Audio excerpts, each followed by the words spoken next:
어, 안녕하세요. 캐나다에 사는 용접사 김재환입니다. 지금 부동산 공부를 하고 있습니다. 인구에 관해서 봤고요. 그리고 이제 2부에서는 하우스 프라이스 히스토리랑 그리고 리빙 코스트 그리고 나라별 임금에 관해서 그 연봉에 관한 이야기를 하려고 합니다.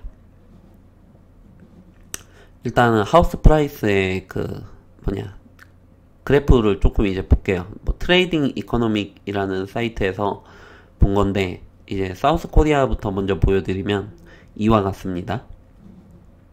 86년도 이전에는 좀 안 잡힌 것 같아요.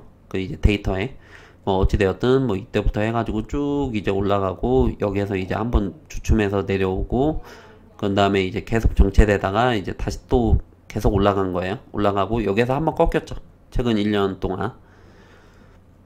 인덱스예요. 이거는 이때를 2016년도를 100으로 잡은 것입니다. 2016년도를 기준으로 어떻게 변화가 되었는지를 이제 보여주는 거예요. 여기에 뭐 다른 자료들도 있어요. 그 중에 이제 제가 보고 싶은 자료를 지금 이제 보여드리고 있는 것입니다. 저도 보고요. 여기 보면은 92년도부터 2002년까지 한 10년 동안 이제 정체에서 조금 이제 낮아지고 계속 정체되고 뭐 이런 상황이 발생을 하다가 이제 계속 이제 올라가는 그런 상황이 나온 거죠. 이건 뭐 평균이에요. 평균. 전체 평균. 나라 전체별로 평균을 그냥 본 것입니다. 캐나다 볼게요. 캐나다도 약간은 좀 비슷한 현상이 일어나죠. 이제 88년도 해가지고 2002년도까지 좀 이제 정체 구간을 거치다가 이제 계속해서 이제 늘어나고 있습니다. 올라가서 아직까지는 한 번도 안 꺾였어요. 그래가지고 언제 꺾일 거냐라고 뭐 버블 터질 거다라고 이야기한 지가 꽤 오래되죠. 이제 밴쿠버랑 토론토는 집값이 엄청 높아요. 그리고 그 외의 지역들은 뭐 그렇게 높은 것 같진 않은데 어쨌든 정체이거나 아니면은 이렇게 살짝 떨어진 그런 상황입니다. 이거 살짝 떨어졌다라고 봐야 돼요. 여기서는 안 잡혔는데 실제로 뉴스로는 조금 이제 떨어진다라고 나오고 있습니다. 어찌되었든 한 10년, 20년을 보면 하우스 프라이스는 이와 같이 변화를 했습니다. 재팬 볼게요. 재팬은 이전 자료를 보고 싶은데 여기 나오진 않아요. 그리고 이제 2010년도부터 해가지고 이렇게 한번 이전에 올랐었죠. 높았었죠. 높았다가 이제 떨어졌다가 이제 계속 이제 주춤주춤 하다가 이제 다시 올라가고 있는 그런 상황입니다. 오르락 내리락 하면서 이제 올라가죠. 이제 변동이 좀 심한 것 같아요. 재팬 같은 경우에는. 아무튼 올라간다.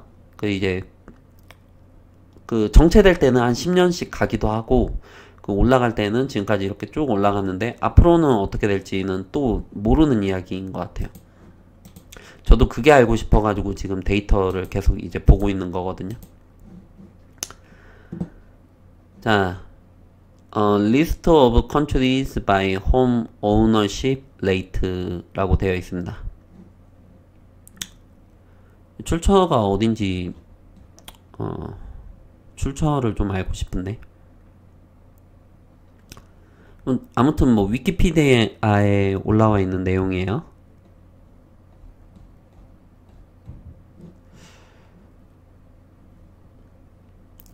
예, 뭐 그냥 보도록 하죠. 이제 출처를 좀 이제 찾고 싶었는데 뭐 차이나 90% 이제 그리고 멕시코도 80%네요. 이제 상위권에는 제가 보고 싶어하는 나라들이 없고 이제 캐나다가 67.6%입니다. 유나이티드 스테이트가 64.5%이고 전체 집 중에서 이제 홈 오너십 레이트예요. 이제 집을 얼마큼 이제 집주인이 소유를 하고 있는지. 그래서 뭐 집이 10개 중에 이제 6, 7개 정도를 이제 집주인이 가지고 있는 거죠. 나머지는 투자용인 거죠. 나머지는 투자용. 그래서 한 3채 정도는 이제 그 한 사람이 집을 2채를 사가지고 나머지 한 채를 렌트를 준다. 이렇게 보시면 될 것 같습니다. 캐나다가 이쪽에 있고요. 67%, 뭐 유나이티드 스테이트가 64.5%, 재팬이 61.6%예요. 사우스 코리아가 56.8%죠. 그 절반 이상, 절반보다 약간 더 많이 그 집을 소유하고 있고, 다른 사람들은 이제 한 44%는 43%는 그 뭐 전세든지 월세로 살고 있다라고 봐야 되는 거죠. 한국에는 전세 제도가 있어가지고 그래서 이 오너십 레이트가 조금 더 떨어지는 수도 있을 것 같아요. 제 생각에. 어벨리지 웨이지를 볼게요. 그 이제 OECD 스테이틱스거든요. OECD 자료를 본 거예요. 이 BPP랑 노미널 같은 경우에는 GDP 할 때 쓰는 건데, 이제 GDP 설명할 때 GDP랑 같이 해가지고 나오는 건데, 그 쉽게 이야기해서 이게 상대평가고 이게 절대평가이더라고요. 펄체이스 구매력을 감안해서 보는 거랑 이제 절대가치로 보는 거랑 이 차이인데, 그냥 보면 될 것 같아요. 뭐 그런 거 무시하고 그냥 봐서 이 BPP로 그냥 보면 그 어벨리지 애뉴얼 웨이지 2017년도 US 달러로 전부 다 변환시킨 거예요. 그래서 유나이티드 스테이트 같은 경우에는 상위권에 좀 높여 있네요. 그 이제 캐나다 같은 경우에는 이제 47,600 그 애뉴얼이에요. 어벨리지이고 평균이에요. 평균.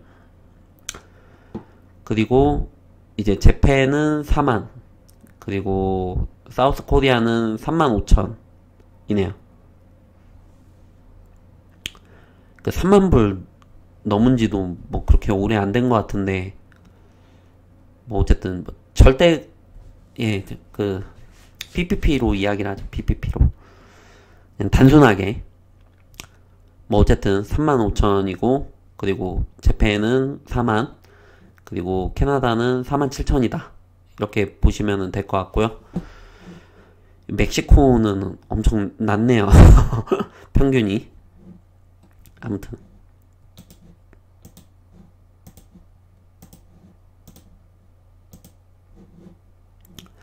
자, cost of living in South Korea.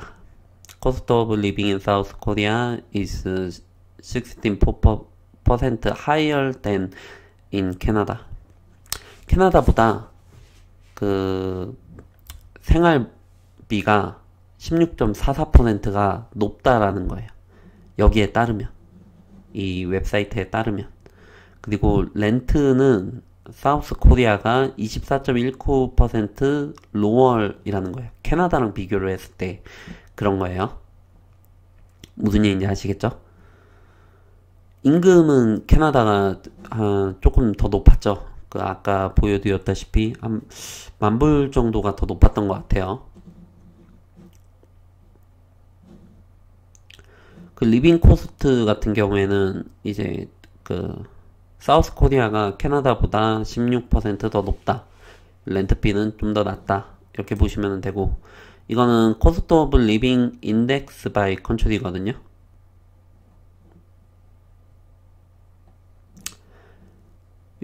요 빨간색이 엄청 이제 높은 거죠. 이 한국도 높고 재팬도 높아요. 이제 그것보다는 캐나다가 조금 더 낮습니다. 그리고 요 파란색은 조금 이제 낮은 거고요. 리빙 코스트가, 물가가 좀 이제 저렴하다라는 이야기죠. 그 인덱스로 나타낸 거거든요. 그러니까 어디를 평균을 딱 잡고 이제 거기를 100으로 놓고 나머지 것들을 이제 비교를 한 거예요. 비교를 해서 나타낸 숫자인데, 여기 사우스 코리아 있죠. 홍콩 바로 밑에 있어요. 이 재팬 있고요. 코스트 오브 리빙 인덱스를 보면 이제 재팬이 83.33이고 이건 100이 기준이에요. 100을 기준으로 해서 보는 거예요. 그리고 사우스 코리아는 76.93이고 유나이티드 스테이트 같은 경우에는 69.91이고요. 그리고 어딨냐? 캐나다.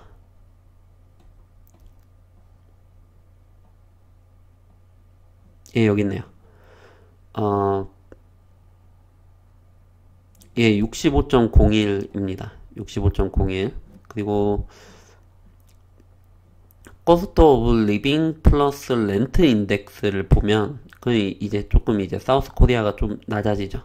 50.66이 되는데, 근데 캐나다 같은 경우에는 그걸 감안해서 봐도 그 한국보다는 조금 이제 낮은 거예요. 47.39가 되는 거죠.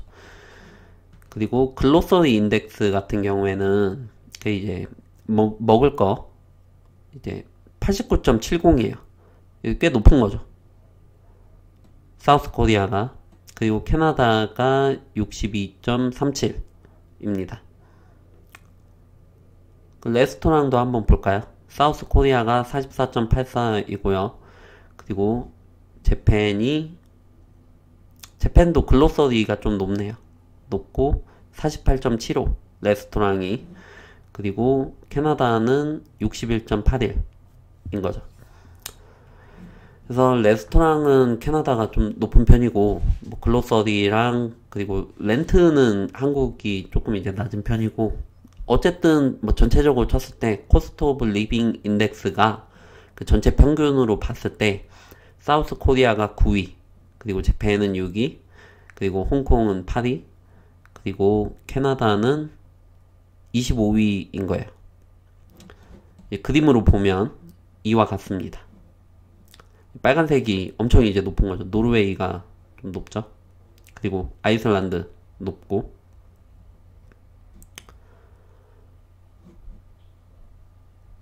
야, 어쩐지 여기 그 물가가 엄청 세더라고. 한번 가봤는데 북유럽은 다 이런 줄 알았는데 아이슬란드가 좀 높은 편에 속해 있네요. 어쨌든 그 이제 사우스 코리아 76.93, 캐나다 65.01. 조금 나은 정도? 돈을 좀 더 벌고, 그리고 리빙 코스트가 조금 덜 들어가고, 뭐 이렇게 보시면 될 것 같아요.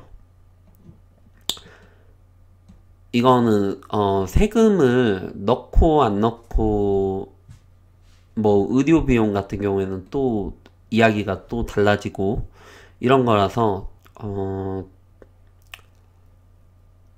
일괄적으로 이렇게 어떻다라고 이야기하기는 조금 이제 어렵고, 데이터상으로 그냥 이제 보는 거죠.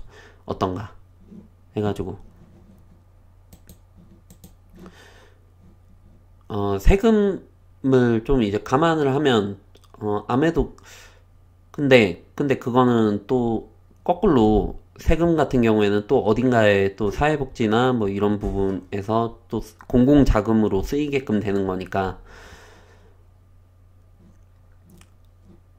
예, 어쨌든 뭐 지금까지 이제 같은 기준으로 똑같이 이제 점수를 매겨가지고 어떻게 나오는지를 본 거거든요.